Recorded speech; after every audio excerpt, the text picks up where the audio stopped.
ভোটের হাওয়া উত্তপ্ত হচ্ছে একটু একটু করে, আর সেই সঙ্গে উত্তপ্ত হচ্ছে নেতাদের মুখের ভাষা।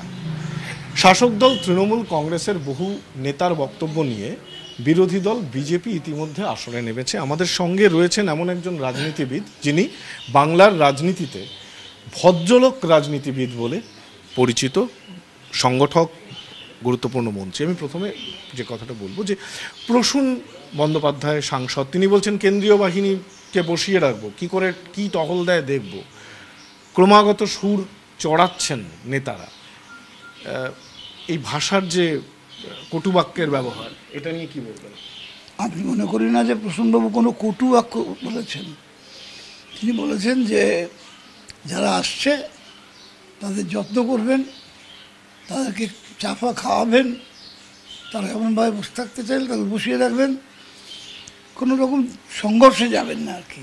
যে যারা আসবে তাদের সঙ্গে বিরোধে যাবেন না, দরকার হলে চা বিস্কুট খাওয়াবেন, এই পর্যন্ত বলেছেন। কিন্তু কোথাও বলেননি তাদের মারবেন ধরবেন, কিছুই বলেননি। যা বোঝার আমি বুঝে নেব বলেছেন, এটা বলেছেন যে আমিও এক সরকারি অফিসার ছিলাম, যা বোঝার আমি বুঝে নেব। কিন্তু কোনো ছেলেকে কোনো রকম নেগেটিভ বক্তব্য তাদের খারাপ কাজে উৎসাহিত করার মতো কোনো কথা বলেননি। আমি শুনেছি ওনার কথা টিভিতে। কিন্তু এটা নিয়ে খগেন মুর্মু তিনি যাচ্ছেন নির্বাচন কমিশনে, বলছেন যে স্বরাষ্ট্রমন্ত্রী থেকে শুরু করে প্রত্যেকের বিরুদ্ধে প্রসূনবাবু আক্রমণাত্মক হচ্ছেন, শিষ্টাচার লঙ্ঘন হচ্ছে। আক্রমণাত্মক হতেই হয়তো পলিটিক্যাল ইলেকশন, পলিটিক্যাল পার্টির নেতারা যদি কোনো রকম নেগেটিভ কথা বলেন বা কোনো রকম অসত্য কথা বলেন, তার বিরুদ্ধে তো সেই ধরনের কথাই বলতে হবে। তার সঙ্গে নতুন করে কি বলতে হয়, যা বলেছেন ভালো বলেছেন বলতে হবে। যদি কেউ এই যে হিসাব দিয়েছেন দিল্লি আমাদের টাকা দিয়েছেন বলে, কিন্তু সর্বৈব অসত্য একটা। এবং চ্যালেঞ্জ করেছেন আমাদের অভিষেক বন্দ্যোপাধ্যায় যে মাঠে ময়দানে নেবে, আসুন না, কে কী হিসাব দেবেন। সে সাহস তো নেই একটা লোক বিজেপির। পশ্চিমবাংলায় এমন একটা লোক নেই যে অভিষেকের চ্যালেঞ্জ নিতে পারে না। আপনি তাহলে বলছেন যে ভাষার অবনমন এই যে একটা রাজনৈতিক সংস্কৃতি হয়ে দাঁড়িয়েছে, আপনি এটার পক্ষে বা আপনি এটা পাশে থাকছেন? একেবারেই পক্ষে নয়। এটাকে ভাষার অবনমন সবসময় যায়, যে কোনো কথাকে অবনমন বলবো কেন? উনি বলছেন যে কেন্দ্রীয় বাহিনী আসলে তাদের সঙ্গে ভালো ব্যবহার করবেন, চা খাওয়াবেন, বাকিটা আমি বুঝে নেব। এই কথাটাও খারাপ কথা কিছু নয়। প্রচ্ছন্ন হুমকি পাচ্ছেন, অনেকে পাচ্ছেন। কে কিভাবে নেবে সে তো তার ব্যাপার, আমি তো পাচ্ছি না এর মধ্যে। আরেকটা কথা, কটূক্তি না, নারায়ণ গোস্বামী যে কথাটা বললেন এটা তো ভীষণ অ্যালার্মিং। তিনি বলছেন যে আমরা ফেরিওয়ালা, আমরা পচা বাদামও বিক্রি করব, ভালো বাদামও বিক্রি করব। তৃণমূল, কিন্তু এই কথাটার মধ্যে থেকে যেটা উঠে আসছে যে তৃণমূল কংগ্রেসের কর্মীরা অনেকে লোকের বাড়ি বাড়ি গিয়ে তৃণমূল করি এই কথা বলতে লজ্জা পাচ্ছেন। তার পরিপ্রেক্ষিতে নারায়ণবাবু এটা বলছেন। তো এই ট্রেন্ডটা তো একটা মারাত্মক ট্রেন্ড ভোটের আগে। একেবারে ভুল অপব্যাখ্যা হচ্ছে। উনি কথা বলেননি যে ভয় পাচ্ছেন কি, উনি বলছেন যে কথাটা যে দলের লোকেরা, যেটা মমতা বন্দ্যোপাধ্যায় 16 সালে বলেছিলেন, 11 সালে যা কাজ করে 11 থেকে 16 সেটা মানুষের কাছে গিয়ে বলুন, অন্য কথা বলার কোনো দরকারই হবে না আপনাদের, এমনিই জিতবো আমরা, কাজ করে জিতবো। ও সেটা বলছে ওয়ার্কারদের উৎসাহিত করার জন্য। যে লজ্জা পাচ্ছেন নাকি কিছু বলতে? যা করেছেন সেটা বলবেন কি? লজ্জা কিসের? তাহলে কি সন্দেশখালী দুর্নীতি এই যে প্রচার, এটা কি লজ্জিত করছে? কিছুই লজ্জিত করছে না। এর থেকে অনেক বেশি অত্যাচার হয়েছে বেতে, কী বলে, উত্তরপ্রদেশে, যেখানে লক্ষ লক্ষ মানুষের মুখ বন্ধ করে দেওয়া হয়েছে, সরকার বিরোধিতা করা বন্ধ করে দেওয়া হয়েছে। লজ্জা কিসের? আপনি দীর্ঘদিনের রাজনীতিবিদ, আপনাকে একটা কথা বলি, উত্তরপ্রদেশের মানুষের মনের গঠন আর বাংলার মানুষের মনের গঠনটা এক না। বাম আমলেরও শেষের দিকে একটা কথা বলা হচ্ছিল যে জমি অধিগ্রহণকে কেন্দ্র করে যেরকম পরিবেশ পরিস্থিতি, এটা বাম কর্মীদের মনোবলে আঘাত দিয়েছে। তা এই যে নির্বাচনের আগে সন্দেশখালীর ঘটনা বলুন, দুর্নীতি বলুন, এই যে বিভিন্ন ঘটনা যে ঘটেছে, এটা কি তৃণমূল কংগ্রেসের কর্মীদের একাংশের মনোবলে আঘাত দিয়েছে? তাই কি নারায়ণবাবুর মুখ থেকে? এটা কোনো কথা নয়। একটা কর্মী সভায় দলের নেতারা কর্মীদের উৎসাহিত করবার জন্য নানা ধরনের কথা বলে। লজ্জার কথাটা, লজ্জার কথা না।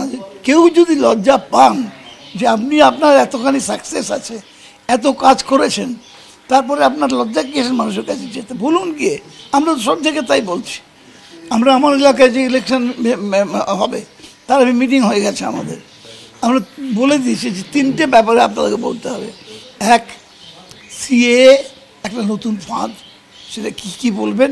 আমি তাই নিয়ে কালকে ক্লাস নিয়েছি, আমি আর সৌগত রায় গতকাল তাই নিয়ে আমরা পঞ্চায়েতে ক্লাস নিয়েছি কাল।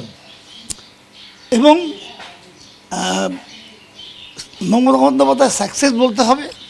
আর যে মিথ্যা কথাগুলো, অসত্য মানে তথ্য দিচ্ছে কেন্দ্রীয় সরকার, আর যেগুলো গ্যারেন্টি দিচ্ছে সেগুলো যে ফলস গ্যারেন্টি, 29 সালে কথা বলছেন, 45 সালে কথা বলছেন, এটা মানুষকে বুঝিয়ে বলতে হবে।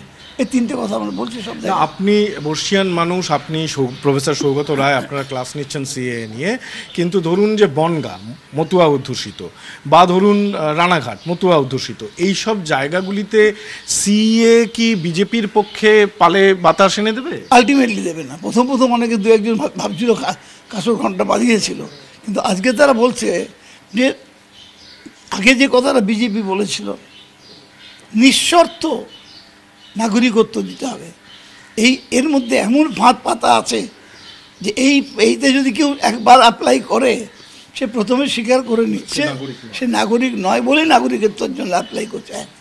আর দুই, যে দেশ থেকে এসেছো তার তারিখ, তার প্রমাণ, তুমি যে ওখানে ছিলে তার প্রমাণ, এবং কি কারণে এসছো তার প্রমাণ, এমন এমন প্রমাণ চাইছে যা অধিকাংশ মতুয়া দিতে পারবে না, বা যারা নমশূদ্র তারা দিতে পারবে না, যারা দেশ থেকে চলে এসছে বা বাধ্য হয়ে চলে এসছে, যে কোনো কারণেও চলে এসছে, অনেকের না মানে ধর্মীয় নেই, তারা আজকে বুঝতে পারছে যে এটা একটা নতুন ফাঁদ। ঠিক যেভাবে আসামে সাংসদ তো বলছেন নিজে অ্যাপ্লাই করবেন সিএতে, শান্তনু ঠাকুর নিজে বলছেন, তা নাহলে উনি দল থেকে বহিষ্কৃত হবেন, এই জন্য বলছেন। উনি বলছেন যে তুমি আগে দেখাও যে তুমি করছো। তার মানে উনি নিজেই বলছেন আমি নাগরিক নয়। না, যে নাগরিক নয় সে দাঁড়াচ্ছে কী করে? যে নাগরিক নয় সে দাঁড়াচ্ছে কী করে ইলেকশনে? দাঁড়াতেই পারে না। আপনার এই প্রচারটাকে কি একদম নিচু তলা পর্যন্ত নিয়ে যেতে পেরেছেন? শুরু হয়ে গেছে, ক্লাস নিয়েছি। এবারে সেকেন্ড, মানে এই ক্লাসটা কাদের? মতুয়া অধ্যুষিত অঞ্চলগুলিতে মতুয়াদের নিয়ে, আমার দলের নেতাদের নিয়ে, মতুয়া নেতাদের নিয়ে একসঙ্গে বসে তাদেরকেই জিজ্ঞাসা করেছি যে আপনি কটা ইলেকশনে ভোট দিয়েছেন? 4টে, 5টা, 6টা। আপনি নির্বাচিত করেছেন প্রধানমন্ত্রীকে, আপনি নির্বাচিত করেছেন মুখ্যমন্ত্রীকে, এরপরে আপনি নাগরিক নয় এ কথা আপনি লিখবেন কেন? এবং তারা বুঝতে চেষ্টা করছে যে আমাদের এটা একটা ফাঁদ। কারণ আমরা কি বলে এই যাতে এতে অ্যাপ্লাই করার পরেতে সরকারের, কেন্দ্রীয় সরকারের সুবিধে হয় যে আমাদেরকে একটা তো আছে মেরুকরণের ব্যাপার, ধর্মীয় মেরুকরণ। আমি এই প্রসঙ্গটাতেই আসছিলাম, ধর্মীয় মেরুকরণ তো আছেই একটা। আপনি যদি মতুয়াদের 2টি আসন দেখে নেন, মানে সব থেকে বেশি প্রভাবিত বারাসাত, খানিকটা প্রভাবিত, এই কয়েকটা উত্তর 24 পরগনার আসন যদি ধরে নেন, সিএএ কে কেন্দ্র করে একটা যে অনিশ্চয়তার পরিবেশ তৈরি হয়েছে, অনেকে এটা ব্যাখ্যা করছেন যে আমাদের এখানে সংখ্যালঘু অধ্যুষিত যে বড় অঞ্চল রয়েছে, সংখ্যালঘু ভোট ব্যাংক রয়েছে, তাদের মধ্যে একটা গভীর অনিশ্চয়তা তৈরি হচ্ছে। রাজনৈতিকভাবে তো তারা সম্পূর্ণভাবে তৃণমূলের দিকে টার্ন আউট করবেন। অনেকে তো বলছেন যে সিএ আপনাদের পক্ষে খুব ভালো, এটা তীব্র অবস্থা তৈরি করলো এবং সংখ্যালঘু ভোট ব্যাংককে পুরোপুরিভাবে তৃণমূলের দিকে, আবার একটা 21 সালের মতো বাইনারির দিকে নিয়ে যাচ্ছে গোটা পরিবেশ পরিস্থিতি। সংখ্যালঘুরা এমনিতেই বিশ্বাস করে যে এই রাজ্যেতে আমরা অনেকটাই প্রোটেক্টেড, এবং মমতা বন্দ্যোপাধ্যায় যতগুলো স্কিম করেছেন সেই স্কিমগুলোতে কোথাও তিনি মানে ভাগাভাগি করেননি। যা করেছেন হিন্দুদের জন্য তাই করেছেন, মুসলিমদের জন্য তাই করেছেন, খ্রিস্টানদের জন্য, এবং সেই সমর্থনগুলো আমরা পাবো। তাহলে সিএ তো আপনাদের কাছে পলিটিক্যালি মানে কিছু যদি ক্ষতি হয়, একটা বৃহৎ অংশে তো আপনাদের লাভ। এই মুহূর্তে আমি বিভিন্ন সংবাদপত্র দেখতে পাচ্ছি যে রাজ্যের বিভিন্ন প্রান্তে মতুয়ারা তারা এখন বলছেন যে যেখানে আমাদের নিঃশর্তভাবে নাগরিকত্ব দেওয়ার কথা ছিল, আজকে শর্তগুলো কেন আনা হচ্ছে? এই ডকুমেন্ট লাগবে, ওই ডকুমেন্ট লাগবে, সেই ডকুমেন্ট লাগবে, অনেকের সেই ডকুমেন্ট নেই। তাহলে মতুয়াদের একটা বড় সমর্থন আপনারা পেতে চলেছেন বলছেন? নিশ্চয়ই পাবো। এবারে অনেক লম্বা ভোট, এত সহজ হবে না ওদের পক্ষে। এবং মতুয়াদের মধ্যে কালকে একজন মতুয়াদের মধ্যে অনেক রকম আছে, সবচেয়ে বড় হচ্ছে যিনি, তাদের বলে হয় বোধ হয় দলপতি বা সংঘাধিপতি, এরকম দু একজন এসেছিলেন আমাদের এখানে দলপতিরা, তারা পরিষ্কার বলে গেলেন যে আমরা এর তীব্র বিরোধিতা করব, আমরা নিঃশর্তভাবে নাগরিকত্ব চাই, আমরা কোনো শর্তে পা দেবো না। এই যে দীর্ঘ আবার দু একজনেও বলেছে যে আমাদের দু একজন মানে সাধারণ মানুষের মধ্যে যে আমরা অ্যাপ্লাই তো করতেই পারি, যে আমাদের নাগরিকত্ব দেওয়া হবে। তখন তাকে বলা হচ্ছে তোমার এই ডকুমেন্ট আছে তো, এই ডকুমেন্ট আছে তো, তোমার এই ডকুমেন্ট আছে তো, তখন তো বলছে নেই। তাহলে তুমি বাদ হয়ে যাচ্ছ, তোমার ডিটেনশন ক্যাম্প, তুমি আর এদেশের নাগরিক থাকতে পারবে না। যা হয়েছিল আসামে 10 লক্ষ হিন্দু বাঙালি তারা পর্যন্ত ডিটেনশন ক্যাম্পে ছিল।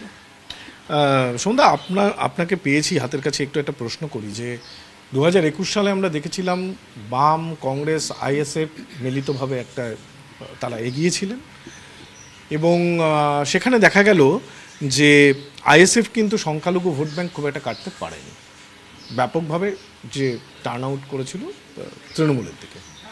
তা 2024-এর যে লোকসভা নির্বাচন হতে চলেছে, এখানে কি তৃতীয় পরিসরের মানে বাম, কংগ্রেস, আইএসএফ এই জায়গাটা কতটা দেখতে পাবেন? সংখ্যালঘু ভাই বোনেদের কাছে একটা খুব বড় বিষয়, সেটা হচ্ছে আমাদের তারা কার কাছে নিরাপদ, কার কাছে নিরাপদ তার সঙ্গেই থাকতে চায়, তারা কখনো সেটা পরিবর্তন করে না। আর তার সঙ্গে অ্যাডেড হচ্ছে সেটা হচ্ছে এই যে আইএসএফ তো সরকার করতে পারবে না, এখানে 2 জায়গায় 3টে সিট হতে পারে কোনো কারণে হয়তো বা, কিন্তু এখানে সরকার করার কোনো অবস্থাই নেই, তাহলে তারা পারবে না। এটা যারা সংখ্যালঘু তারা যথেষ্ট অ্যানালিসিস করে, আলোচনা করে এবং তারপর তারা সিদ্ধান্ত নেয়। অর্থাৎ সংখ্যালঘু ভোট এখান থেকে কোথাও যাবে বলে আমি মনে করি না। সর্বভারতীয় স্তরে দেখতে গেলে ইন্ডিয়া জোটও তো তেমনভাবে ফলপ্রসূ হলো না। মমতা বন্দ্যোপাধ্যায় উদ্যোগ নিয়েছিলেন, তেমনভাবে একটা ফলপ্রসূ হয়নি। তাহলে সর্বভারতীয় স্তরেও তো তৃণমূল কংগ্রেস সরকার গড়ছে না।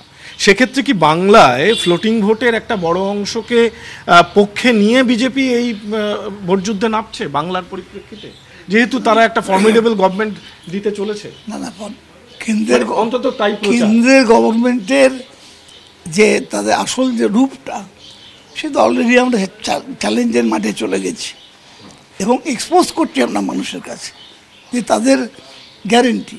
মোদি তো গ্যারেন্টি ছিল 15 লাখের গ্যারেন্টি, মোদির গ্যারেন্টি ছিল যারা বিদেশে টাকা নিয়ে চলে গেছে তাদের ফিরিয়ে আনার গ্যারেন্টি। মোদির কথা ছিল যে তাদের কাছ থেকে টাকা নিয়ে এসে 15 লক্ষ করে দেওয়ার গ্যারেন্টি। মোদির গ্যারেন্টি ছিল 2 কোটি বেকারের চাকরি দেওয়ার গ্যারেন্টি। মোদির গ্যারেন্টি ছিল কৃষকের আয় দ্বিগুণ করবো, তার গ্যারেন্টি। এক্স্যাক্টলি যা যা গ্যারেন্টি দিয়েছেন তার কোনোটাই তিনি মানে পূরণ করেননি। তার জন্য টার্গেট বেঁধে দিয়েছেন 2029 সাল, 2045 সাল ইত্যাদি ইত্যাদি। এগুলো মানুষের কাছে আমরা এই যে এত টাকা খরচ করে সকালবেলা থেকে রাত্রিবেলা পর্যন্ত সারাদিন দেখতে হয় বিজেপির প্রচার, সারাদিন। আর মোটামোটা বই আমাদের কাছে আসে, মোটামোটা বই আসে, লিটারেচার আসে, সারা দেশ জুড়ে প্রচার করছেন। ঠিক, প্রচার একটা খুব বড় ব্যাপার মানুষের কাছে পৌঁছাবার জন্যে, মানুষকে প্রভাবিত করার জন্যে। কিন্তু আমি এটাও জানি যে at the end of the day মানুষকে বাস্তবটাই বুঝতে হবে। একটা হচ্ছে যে দীর্ঘমেয়াদী এই যে নির্বাচন, এক একটা নির্বাচনের মধ্যে গ্যাপ হচ্ছে প্রায় 1 সপ্তাহের। এই দীর্ঘমেয়াদী নির্বাচন একদিকে যেমন আপনি বললেন যে মতুয়াটা তো এই সিএটা তো সহজ হবে না, কারণ একটা দীর্ঘমেয়াদী বিষয়। এই অভিজ্ঞতাটা কোথায় যায়, মানুষ এটা উপলব্ধি করতে পারবে, তার একটা জায়গা, সেটা আপনারা আশাবাদী। অন্যদিকে যেভাবে এজেন্সি সক্রিয়তা কিন্তু প্রতি মুহূর্তে রয়েছে তৃণমূল কংগ্রেসকে ঘিরে, যেটা আপনারা রাজনৈতিক উদ্দেশ্য প্রণোদিত বলছেন, তাই এই যে দীর্ঘমেয়াদী একটা ভোট হচ্ছে, এটা কি হয় ভাব তো থেকেই গেল। এই অনিশ্চয়তাটাকে বা এই দীর্ঘমেয়াদী ভোটটাকে কিভাবে ব্যাখ্যা করছেন? না, আমি তো আজকেই দেখলাম, যে পেপারে দেখলাম, কালকে সংবাদে শুনেছি যে কোর্ট থেকে বেল পাওয়ার পরে সঙ্গে সঙ্গে আরও 2টো অভিযোগ নিয়ে কেজরিকে অ্যারেস্ট করার জন্য তাকে বা ডেকে পাঠাচ্ছে। এটাও মানুষ আস্তে আস্তে বুঝতে তো পারছে এটা দমনপীড়ন। গণতান্ত্রিক দেশে এইভাবে দমনপীড়ন করে যে কোনো মূল্যে ক্ষমতায় আসবো, that is not democracy, that is dictatorship. স্বৈরতন্ত্রতান্ত্রিক মানসিকতা থেকে এগুলো হয় যে আমি যে কোনো মূল্যেই ক্ষমতায় আসবো, তাই আমার এজেন্সি দিয়ে আমি কাজে লাগাচ্ছি। এটাও মানুষ, সারা দেশের মানুষকে এত মূর্খ তা নয়, তারা বুঝতে পারবে। আমার শেষ প্রশ্ন শুধু, যে এই যে একটা দীর্ঘমেয়াদী ভোট পর্বের জন্যই হোক বা বিভিন্ন কারণেই হোক, বাংলায় এই যে ভোট ঘোষণা হয়েছে কিন্তু এখনো পর্যন্ত না সে একটা রমরম ব্যাপারটা যেটা উপলব্ধি করা যায় সেটা এখনো এখনো কেন কেন জলটা জল আরে এত দীর্ঘদিন ধরে কি এটাকে ধরে রাখা যায় নাকি টেম্পোটাকে কোনো জায়গায়? তাই আস্তে আস্তে হচ্ছে। আমার যেমন এতে আমার গ্রামে যত পোস্টার এবং যত লেখা হয়ে গেছে, মনে হয় যেন ইলেকশনের কাজ শেষ হয়ে গেছে আমাদের। অলরেডি আমরা সৌগত রায়ের কাছে ভোটার লিস্ট চেয়েছি, রাস্তায় স্কুটনিতে বার করে দেবো। প্রসেস তো আছে একটা, 1 মাসে ইলেকশনের লোক কাজ করতে হবে, আর 1.5 মাস 2 মাস 2.5 মাসে ভোট। এখনো অভিষেক বন্দ্যোপাধ্যায়, মমতা বন্দ্যোপাধ্যায় বা সমস্ত নেতৃত্বরা একযোগে সবাই নেমে গেছে। আমরা মমতার আঘাত লেগেছে তাই তাতে সে রেগুলার মিটিং করছিলই। নর্থ বেঙ্গলে মিটিং করলো, সাউথ বেঙ্গলে মিটিং করলো, না তারপরে ওপেন মিটিংয়ে নেমে গেছে। প্রত্যেক জায়গাতেই প্রশাসনিক মিটিংয়ের পরে একটা করে পাবলিক মিটিং করেছেন। পাবলিক মিটিং পরিষেবা প্রদান করে। হ্যাঁ, ইয়েস, তাই তো। আমি কি করেছি মানুষের জন্য সেটা বলবো না মানুষকে আমি? তা আমাদের তাই বললাম না। আপনি বলছেন যে ভোটের দীর্ঘসূত্রিতা এটা একটা নতুন নির্বাচনের চরিত্র, এবং এটা একটা নতুন চরিত্র নাকি? না, নতুন চরিত্র মানে এখানেও এটা এখন তো নির্বাচন কমিশন সেও এখন প্র্যাকটিক্যালি দলদাসে পরিণত হলো, কারণ সেখান থেকে প্রধান বিচারপতিকে সরিয়ে দেওয়া হলো। 1, 2 ইডিসিবিআই তো অলরেডি আছেই, দলদাসে পরিণত হয়েছে প্রায়।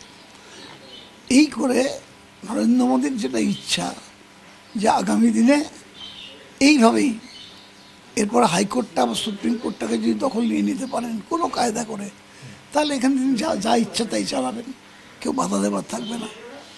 হাইকোর্ট তো আমাদের শেষ বিচারের জায়গা, যেখানে আমরা সব বিচার ফেল করবে। আপনারা বারে বারে অস্বস্তিতেও পড়েছেন হাইকোর্ট। হতেই পারে, তার জন্য কিছু না, কিন্তু তবু তো শেষ বিচারের জায়গা সেটা। এবং একজন বিচারক ময়দানে নেমে গেছেন প্রার্থী হয়ে। হ্যাঁ, সে তো বলছি আমি, সে তো হতেই পারে, সেই জন্য আমি ভয় পাচ্ছি না।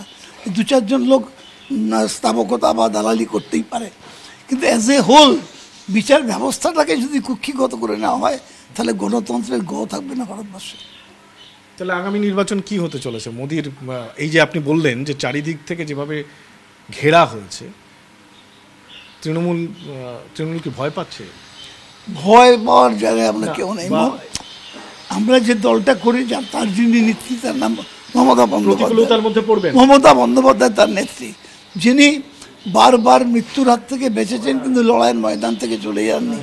স্বাভাবিকভাবেই তার তৈরি করা দল লড়াইয়ের ময়দান থেকে করে যে চলে যাবে না, এবং মানে একেবারে মুতোর জবাব যাকে বলে আর কি, সেই জবাব দেবে লড়াইয়ের মধ্যে। লড়াইয়ে একেবারে জবাব দেওয়ার প্রস্তুতি এই মুহূর্তে তৃণমূল শিবিরে, এবং একই সঙ্গে এই যে নির্বাচন, যে একটা দীর্ঘমেয়াদী নির্বাচন চলছে, একে ঘিরে কিন্তু একটা এই নির্বাচনের নতুন চরিত্র, তাকে নিয়ে কিন্তু গভীরভাবে ভাবছে সব রাজনৈতিক দল, ভাবছে তৃণমূল কংগ্রেসও, যে গোটা ঘটনা পরিবেশ পরিস্থিতি কোন জায়গায় যায়। এমনটাই কথা উঠে এলো এই আলাপচারিতায় শোভনদেব চট্টোপাধ্যায়ের সঙ্গে। ক্যামেরায় কল্যাণের সঙ্গে সৌরভ গুহ, TV9 বাংলা, কলকাতা।